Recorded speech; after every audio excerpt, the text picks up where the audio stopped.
the ever-faithful duo, Joshua and Caleb. They say, if the Lord is pleased with us, he will lead us into that land, a land flowing with milk and honey, and will give it to us. Only do not rebel against the Lord, and do not be afraid of the people of the land, because we will swallow them up.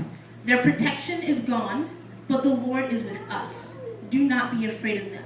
Now, if I had heard a speech like that, I might say, okay, we can talk about it, let's think about how we can do this. But shortly after this, the community wants to stone Joshua and Caleb and do a lot of other things. Thankfully, the glory of the Lord comes in and saves the day. But he punishes that generation. That generation has to wander in the wilderness for 40 years. Now, again, we all know this part.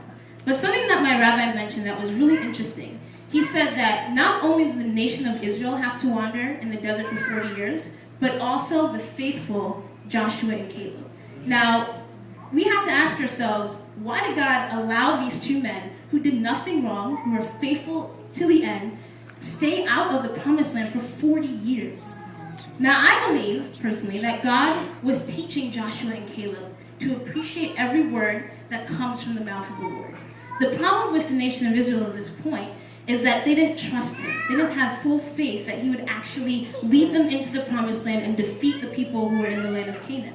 And so I believe that although they were faithful, they are here in the desert and they're learning to wait on God and to listen to his voice. They're learning to believe his promises are real.